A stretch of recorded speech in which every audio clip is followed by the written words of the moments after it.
Hello दोस्तों, स्वागत है आपका मेरे YouTube channel Himanshu Shrotriya the reasoning guru में।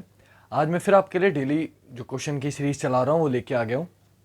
ये जो क्वेश्चन मैं करा रहा हूँ, देखो प्रीवियस ईयर के पेपर जो मैंने कराने थे वो करा दिए हैं। मैंने पीईटी के भी दोनों जो पेपर आए थे दोनों शिफ्ट में वो करा दिए। फिर सुपर टेट में जो दोनों 2019 में 2018 पेपर हुआ वो भी मैंने आपको करा दिए। अब जो मुझे लगता है कि आ सकते हैं मैं वो क्वेश्चन आपको करा रहा हूँ। चाहे आप पीटी की तैयारी कर रहे हो, चाहे आप एसएससी की तैयारी कर रहे हो, चाहे आप यूपी पुलिस की तैयारी कर रहे हो, चाहे आप सुपर टेट की तैयारी कर रहे हो, आप जिस भी कोर्स की तैयारी कर रहे हो जिसमें रीजनिंग आती है उसमें ये क्वेश्चन जो मैं आपको डेली सीरीज करा रहा हूँ, अगर आप ये 5-5 क्वेश्चन भी करते रहते हो तो आपको इससे बाहर नहीं मिलेगा, इसकी गारंटी तो मैं ले सकता हूँ। ठीक है, बस आप डेली पढ़ रहे हो ये इंपॉर्टेंट है। सेम क्वेश्चन मिले ना मिले लेकिन सेम पैटर्न का क्वेश्चन जरूर मिलेगा। तो पहला क्वेश्चन है, मुर्गी को लिखा गया है पिंजड़ा और खरगोश को आपसे पूछा गया। मुर्गी को पिंजरा लिखा गया है, खरगोश को आपसे पूछा गया है। तो अब आप ये देखिए कि मुर्गी को किस में बंद करते, कहाँ रहती है मुर्गी? पिंजड़े में। तो खरगोश कहाँ रहेगा? क्या गुफा में रहेगा? नहीं, गुफा में शेर रहता है। छप्पर में रहेगा? नहीं, जाले में मकड़ी रहती है। क्या बचा? मान। आंसर क्या हो जाएगा? मान। ये आपको नहीं भी पता होगा तो भी आप इसके ऑप्शन से एलिमिनेट करके आंसर लगा के आ सकते हो। खरगोश के रहने कहाँ रहता है? मान में। याद रखिएगा ये क्वेश्चन आया हुआ है तो रिपीट हो सकता है। मैं वही क्वेश्चन करा रहा हूँ जो आए हुए हैं और जो आ सकते हैं। फिर कथन निष्कर्ष का एक क्वेश्चन मैं आपको करा रहा हूँ, सबके लिए इंपॉर्टेंट है, आ सकता है हर पेपर में। कथन निष्कर्ष कॉपी में दिक्कत भी बहुत होती है आप बच्चों को, तो इसलिए मैंने इस बार कथन निष्कर्ष का क्वेश्चन में डाला है पेपर में। दूसरा क्वेश्चन है कि गुणवत्ता के लिए कीमत लगती है। सभी देश गरीबों के लिए शिक्षा के उत्थान हेतु बहुत सारा धन आवंटित कर रहे हैं। देखिए शिक्षा के ऊपर है, क्वेश्चन आने की संभावना पूरी है। निष्कर्ष बोला, देशों में शिक्षा की गुणवत्ता शीघ्र ही सुधर जाएगी। अब एक बात सोचिए, गुणवत्ता के लिए कीमत लगती है मतलब क्या है कि आपको स्कूल में बच्चों के लिए अच्छे अच्छे क्लासेस प्रोवाइड करानी होंगी, आपको अच्छे से पेंट करना होगा, आपको अच्छी अच्छी किताबें देनी होंगी, किताबों में किस तरीके के मेथड देने होंगे, या फिर आप कोचिंग में देख रहे हो डिजिटल बोर्ड हो गया या प्रोजेक्टर हो गया, ऐसी ऐसी चीज़ें आपको प्रोवाइड करानी होंगी जिससे बच्चा अट्रैक्ट हो। लेकिन उसके लिए क्या लगता है? उसके लिए लगता है पैसा। जैसे कि मेरे पास पैसा ज़्यादा होता तो इस समय मैं डिजिटल बोर्ड पे पढ़ा रहा होता आपको, तो आपको और अच्छा लगता। तो मेरी व्यूज़ जो इस समय सिर्फ मेरे से जुड़े हुए बच्चे देख रहे हैं, शायद जो बच्चे नहीं जानते हैं आप भी शेयर करते ही बोले हाँ यार डिजिटल बोर्ड पे क्या बढ़िया पढ़ा रहे हैं सर। चीज़ वही पढ़ाता भी मैं, टीचर मैं ही हूँ।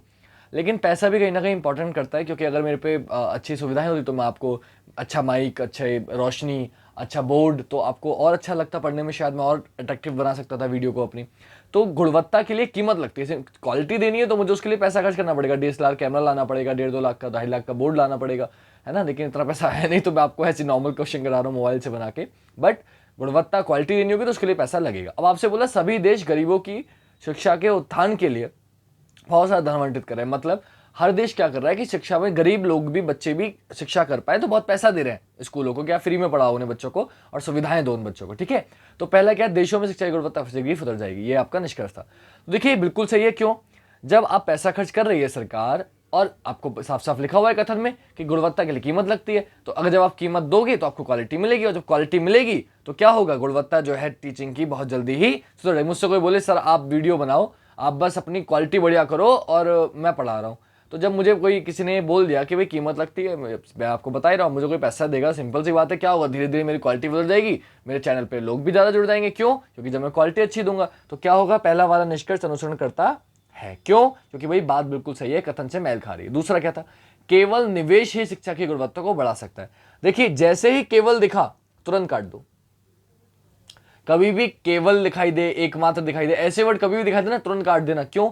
केवल निवेश मतलब सिर्फ पैसा ही शिक्षा की गुणवत्ता को बढ़ा सकते हैं, तो ये गलत हो गया। देखिए जो बच्चे प्यार करते हैं, जिन बच्चों को क्वेश्चन अच्छे लग रहे हैं, वो मेरी ये वीडियो भी देख रहे हैं, वो इस वीडियो को भी शेयर कर रहे हैं। तो सिर्फ पैसा ही सब कुछ नहीं होता कि डिजिटल बोर्ड पे पढ़ाऊंगा तभी बच्चे मुझसे पढ़ेंगे, है ना। तो केवल निवेश ही, केवल पैसा खर्च करके ही आप गुणवत्ता नहीं बढ़ा सकते हो। आप कम पैसे में भी अगर आप क्वालिटी अच्छी दोगे तो जहां तक मुझे लगता है बच्चे जुड़ेंगे। कुछ तो जुड़े हुए हैं ना, मेरे पे 10-20 व्यूज तो नहीं आ रहे कि 10 लोग देख रहे हैं, सिर्फ ऐसा तो नहीं हो रहा। तो मुझसे काफी बच्चे देख रहे हैं, तो वो बच्चे क्यों देख रहे हैं? क्योंकि उन्हें ये भी, उनको क्वालिटी पता है कि क्वालिटी अच्छी मिल रही है, क्वेश्चन अगर हम पढ़ेंगे तो हमारे पेपर में आएंगे। तो इसलिए पहला क्या लिखा है, केवल पैसा है, केवल नहीं होना चाहिए। अगर पैसा होता तो सही होता, केवल बोल दिया इसलिए ये वाला गलत हो गया। अब आते हैं तीसरे क्वेश्चन पे। तीसरा क्वेश्चन क्या है? तीसरा बोला गया था आपसे भिन्न पद छाटिए, मतलब ऑड वन आउट, आपको कोई एक अलग है वो छाटना है, कौन सा है। तो देखिए ऐसे क्वेश्चन के लिए आपको नंबर याद होने चाहिए। तो S19 पर आता है, Z26 पर आता है, B2 पर आता है, Z10 पर आता है, 16, 23, 13, 20। बच्चों अल्फाबेट के नंबर बार बार बोल चुका हूं कि मैंने सीरीज भी डाल रखी है, वीडियो भी डाल रखी है और आपको याद भी करा रहा हूं। जब तक याद नहीं है एजोटी की हेल्प से आप करोगे। 19 से 26 में कितने का गैप है? तो आप देखते ही बता दोगे सर 7 का गैप है। 2 से 10 में, बोले सर 8 का गैप है। 16 से 23 7 का गैप है, और 13 से 20 7 का गैप। तो यहाँ भी 7 का गैप, यहाँ भी 7 का गैप, यहाँ भी 7 का गैप, लेकिन यहाँ कितने का गैप है? 8 का। तो आंसर क्या हो जाएगा? Option B. क्लियर है बात? तो आपको बस यही समझना था, कौन सा अलग है बताना था। तो बाकी सब में 7 7 प्लस हो रहा है, इसमें 8 प्लस हो रहा है, तो आंसर हो जाएगा ऑप्शन बी। ठीक है, नेक्स्ट क्वेश्चन आते हैं। आपसे बोला यदि 3 बजे मिनट की सुई उत्तर पूर्व की ओर है तो बताइए कि घंटे की सुई किस दिशा की ओर संकेत करेगी। अब देखिए, गलती मुझसे थोड़ी सी ये हुई कि मैंने इसके सॉल्यूशन के लिए जगह नहीं छोड़ी, क्वेश्चन लिखा फिर नीचे क्वेश्चन कॉपी कर दिया। कोई इशू नहीं है, आपको मैं थोड़ा नीचे दिखा रहा हूँ इस क्वेश्चन को सॉल्व करके, तो माइंड मत करिएगा। इस क्वेश्चन के यहाँ पे मैं आपको इसका सॉल्यूशन दे रहा हूँ, थोड़ी जगह मैं बताना भूल गया, सॉरी। तो देखिए, ये आपने दिशाएं आपको पता है, सबसे ऊपर उत्तर, बार बार रोज मैं क्वेश्चन एक करा रहा हूँ कि डायरेक्शन का आता है, दिशा दक्षिण, ये होता है पूर्व और ये होता है पश्चिम। इनको अगर तोड़ दें तो उत्तर और उत्तर पूर्व के बीच में उत्तर पूर्व हो गया, ये दक्षिण पूर्व हो गया, ये दक्षिण पश्चिम हो गया, और ये उत्तर पश्चिम हो गया। ये आपकी 8 दिशाएं होती हैं जो हमें पढ़नी है। अब आपसे उसने बोला ये है कि कक्षा में 3 बज रहे हैं। अगर आप नोटिस करोगे कि कक्षा में 3 बज रहे हैं, तो आपको बच्चों घड़ी देखनी सबको आती है कि 3 अगर मैं बजाऊं तो 3 कैसे बजता है, आप क्या बताओगे? बोले सर 3 आपका ऐसे बजता है। क्लियर है इतनी बात? 3 ऐसे बजता है। अब आपने क्या देखा, अगर 3 ऐसे बजता है तो मुझे बताइए, उसने बोला 3 बजे मिनट की सुई, 3 बजे मिनट की सुई उत्तर पूर्व की दिशा है। ये दिशा बच्चों मिनट की सुई ये होती है जो 12 पर है, ये दिशा उत्तर है, लेकिन वो क्वेश्चन में क्या बोल रहा है, इसे उत्तर पूर्व बोल रहा है। तो आप समझिए क्वेश्चन अब ध्यान से कि रियल में तो ये दिशा बच्चों उत्तर होती है, लेकिन इसे उत्तर पूर्व का, यानी कि उत्तर से उत्तर पूर्व तक ले गया, यहां से यहां तक ले गया। यहां से यहां तक कितना डिग्री होता है? 45 डिग्री। जिनको नहीं पता आप याद रखो, यहां से यहां एक खाना चला, ठीक है, एक खाना चला। कैसी दिशा में? घड़ी की दिशा में, जिधर घड़ी चलती है। आपसे क्या पूछा है? आपसे पूछा है घंटे वाली सुई, घंटे की सुई। तो घंटे की सुई कहाँ है? घंटे की सुई ये रही, ठीक है, इस दिशा में। ये दिशा कौन सी होती है? पूर्व, यानी कि यहाँ पे है घंटे की सुई। यहां से आपको चलना है कितना? एक खाना। ये एक खाना चला था तो आप एक खाना चले जाओगे, क्योंकि पूरी घड़ी मुड़ रही है। जब आप एक खाना चले तो आप यहां पहुंच गए। दिशा कौन सी है? दक्षिण पूर्व। आपका आंसर हो जाएगा दक्षिण पूर्व। बहुत सिंपल क्वेश्चन है बच्चों, बस आपको समझने की देर है। क्या कि 3 बजे मिनट की सुई उत्तर पूर्व की ओर दिखाई दे रही है, तो भाई होता है उत्तर, लेकिन दिखाई कहाँ दे रही है? उत्तर पूर्व में। तो यानी कि यहां से यहां तक गई, यहां से यहां तक कितना डिग्री हुआ? बोले सर यहां से यहां तक हुआ 45 डिग्री घड़ी की दिशा में। आपसे पूछा कि घंटे की सुई, बोले ये दिशा है। ये दिशा कौन सी होती है? पूर्व। तो पूर्व से 45 डिग्री घड़ी की दिशा में चलेंगे, यहां पहुंच गए। दिशा कौन सी होती है? दक्षिण पूर्व। मेरा आंसर हो गया दक्षिण पूर्व। नेक्स्ट क्वेश्चन पे आते हैं। 5th क्वेश्चन आपको दिख ही रहा है, अब पूरा दिख गया कि क्वेश्चन क्या था। ये ऊपर वाले का सॉल्यूशन है, इसको देखिएगा, मतलब इसको देखिएगा। आपसे बोला निम्नलिखित पासे को मोड़कर कौन सी आकृति बनाई जा सकती है। ये प्रश्न दिया है आपको, इस आकृति को मोड़कर कौन सी इनमें से पासा बनेगा, ये आपको बताना है बच्चों। इसके लिए मैंने आपको बताया कि आपको अपोजिट निकालना आना चाहिए। अपोजिट कैसे निकालेंगे? तो अपोजिट निकालने के लिए भी सिंपल सा तरीका बताया था कि जो चीज पड़ोस में आती है वो कभी अपोजिट नहीं होती, और जो चीज पड़ोस में नहीं आती वो अपोजिट हो सकती है।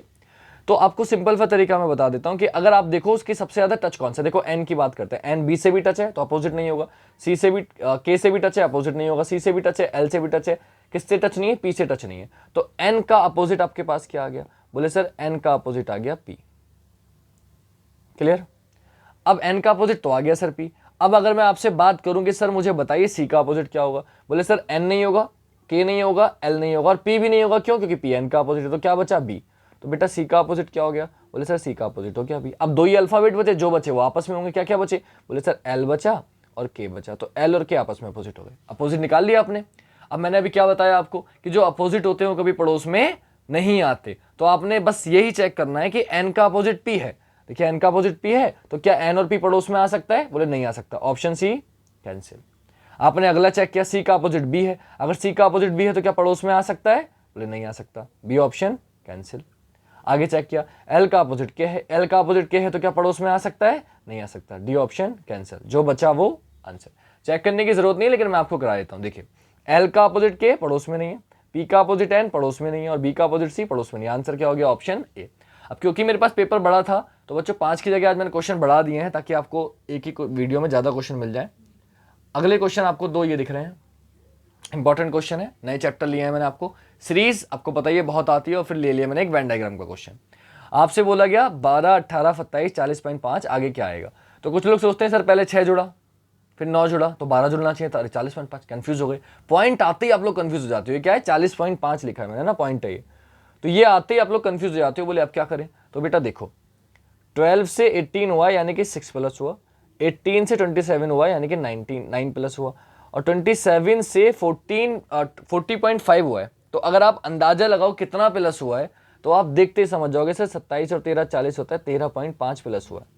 अब जरा गौर से क्वेश्चन देखो, 12 से 18 प्लस हो, देखो 12 का आधा क्या होता है 6, 18 का आधा क्या होता है 9, और 27 का आधा क्या होता है 13.5, यानी कि जो पिछला वाला है उसका आधा प्लस कर रहे हैं। तो 40.5 का आधा प्लस कर देंगे तो 40.5 का आधा कितना हो जाएगा, बोले 20.25 हो जाएगा।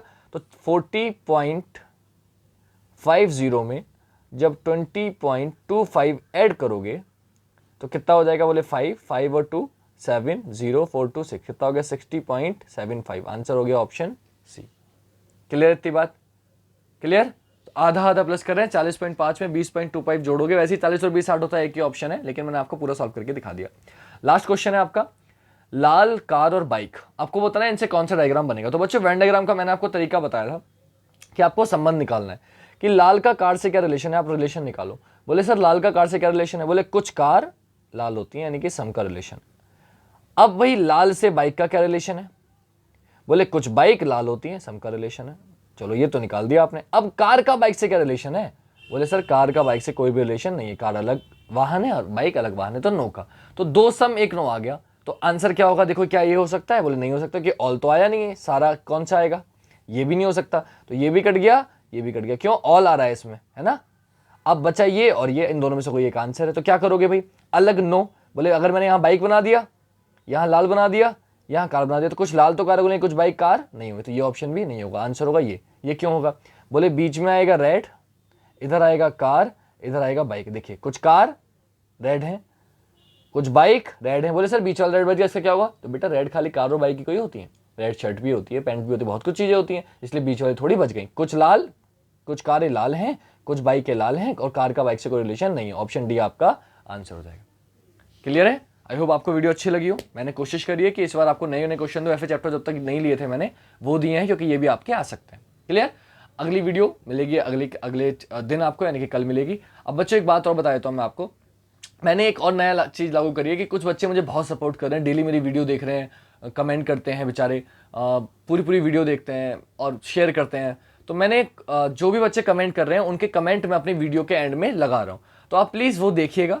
वीडियो एंड करने से पहले मैं बोलना चाहूँगा कि मैं हर वीडियो के एंड में जो मैंने सीरीज़ बना रहा हूँ, जो भी बच्चे कमेंट कर रहे हैं उनके नाम के साथ उनका कमेंट जो भी आ रहा है वो कमेंट में आपका वीडियो में अपनी लगा रहा हूँ। तो मैं डेली लगाने की कोशिश करूँगा, क्योंकि आप बच्चे बहुत सपोर्टिव हो। तो मैं भी चाहता हूँ कि मैं ज़्यादा अब कैसे थैंक बोलूँ, तो मैं बस यही कर सकता हूँ, क्योंकि हम लाइव क्लास होती है मैं नाम ले लेता आपका, मैं नाम तो नहीं ले सकता, मुझे पता भी नहीं होता कौन करेगा कौन नहीं करेगा। तो जो बच्चे कमेंट करें उनके कमेंट में आपकी एंड में वीडियो में दिखा रहा हूँ, तो आप लोग जरूर देखिएगा पूरी वीडियो एंड तक, तो आपको अच्छा लगेगा कमेंट देखकर। तो thank you for your love, आप बहुत सपोर्ट कर रहे हो, बहुत प्यार कर रहे हो, थैंक यू सो मच। आज के लिए इतने रखते हैं। जय हिंद, जय भारत, वंदे मातरम।